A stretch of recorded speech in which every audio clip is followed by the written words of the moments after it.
Assalamualaikum warahmatullahi wabarakatuh. Waalaikumsalam warahmatullahi wabarakatuh.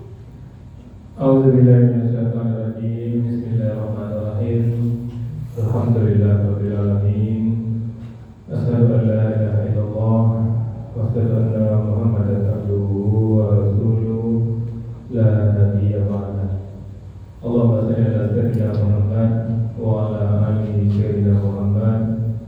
Ibadallah, ittaqullah haqqa tuqatih wa la tamutunna illa wa antum muslimun. Wa qala ta'ala fi kitabil karim, a'udzu billahi minasyaitonir rajim. Bismillahirrahmanirrahim. Kullu nafsin dha'iqatul maut wa nabluwakum bis-sarri wal khairi fitnah wa ilayna turja'un. Sadaqallahul azim. Bapak Ibu yang sangat kami muliakan dan anak-anak kami yang kami banggakan, alhamdulillah Bapak Ibu, kita bersyukur kepada Allah kembali dengan izin dan rahmat Allah kita mampu hadir di masjid ini. Bermohon kita kepada Allah Bapak Ibu, kiranya kehadiran kita di masjid ini benar-benar tercatat di sisi Allah Subhanahu wa taala dan kita semua mendapatkan pahala terbaiknya. Bapak Ibu yang kami muliakan, firman Allah yang kami bacakan surat Al-Anbiya ayat 35, apa kata Allah Bapak Ibu? Tiap-tiap yang berjiwa pasti mati. Tidak saja Bapak Ibu, Allah katakan kami akan memuji kamu dengan isarri, dengan keburukan, wal khairi, dan dengan kebaikan, sebagai fitnah, sebagai cobaan. Wa ilaina turja'un, dan hanya kepada kamilah kamu dikembalikan. Jelas sekali Bapak Ibu, Allah informasikan kepada kita pasti mati, dan kita telah buktikan banyaknya saudara-saudara kita yang mati, dan sebentar lagi kita yang akan mati Bapak Ibu. Setelah Allah mengatakan kita pasti mati, Allah katakan Allah akan menguji kita dengan keburukan dan kebaikan.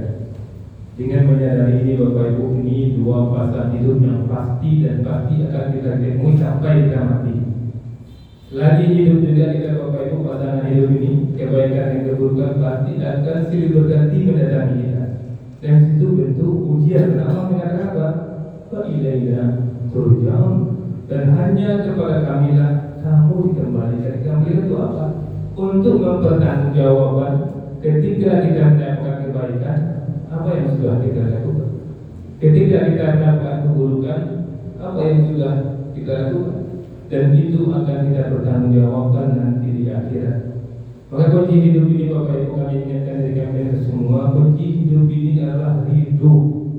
Apa itu ridho Bapak Ibu? Kita sesuaikan keinginan kita dengan keinginan Allah.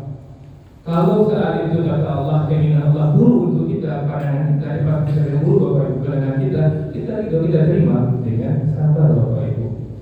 Ketika itu Allah berikan kebaikan kepada kita sesuai dengan kita inginkan Bapak Ibu, maka kita sabar, kita bersyukur ke situ, dan itu kebaikan untuk kita Bapak Ibu.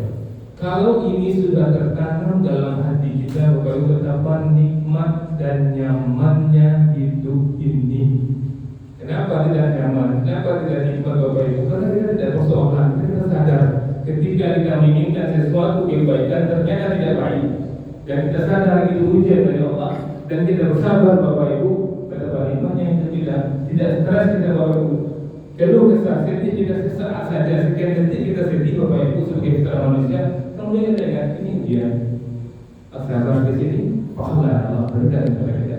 Ketika kita ditipu oleh orang lain Bapak Ibu, ketika itu tengah nyaman, ditipu oleh saudara sendiri, ditipu oleh karyawan sendiri, saat Bapak Ibu kita ingat Al-Anbiya 35, memang itu tabiat hidup sedang diuji dengan keburukan. Maka ketika ada ikhlas Bapak Ibu, nilai kita yang dicuri dan ditipu oleh orang itu akan berbuah pahala dalam bentuk infak, dan Allah akan menggantinya dengan berlipat ganda di dunia ini, dan nanti akan Allah berikan surga kepada kita. Maka Bapak Ibu luar biasa sekali firman Allah Al-Anbiya 35 ini menyertakan kita siapapun orangnya pasti akan merasakan keburukan dan kebaikan. Kadang-kadang kita lihat orang itu kok nyaman, tentram, hidupnya baik saja. Nampak kita Bapak Ibu, karena kita tidak pernah melihat dia mengeluh, karena memang dia tidak mengeluh. Kenapa kita lihat kita susah terus? Karena kita mengeluh terus. Hujan hati kita mengeluh, sakit anak kita mengeluh, nggak ada uang kita mengeluh. Kita lihat kita dari kenyaman tentram, bukan nyaman tentram di Bapak Ibu, nyaman tentram karena ikhlas, bukan tidak ada keburukan, tapi dia tidak mengeluh. Itu yang bedanya. Dia tidak curhat dengan kita, dia tidak curhat di mana-mana. Bedanya dia curhat kepada Allah sehingga kita tidak tahu masalahnya, hanya dia yang tahu dan Allah. Sehingga kita pikir dia aman, nyaman, tentram.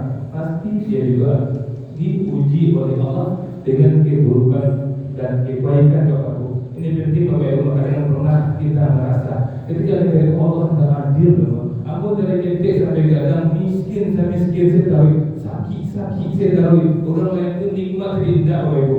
Pasti ada sisi lain yang Allah berikan kepada dia.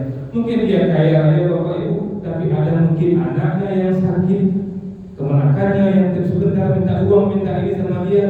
Pasti dan pasti ada sisi keburukan yang Allah uji dia. Jadi Bapak Ibu, mudah-mudahan kami dan kita semua sadar bahwa kita pasti mati, kita diuji dengan kebaikan dan keburukan, dan kita akan kembali kepada Allah mempertanggungjawabkan apakah kita sabar dengan keburukan, apakah kita syukur dalam kebaikan. Hanya maaf. Assalamualaikum warahmatullahi wabarakatuh.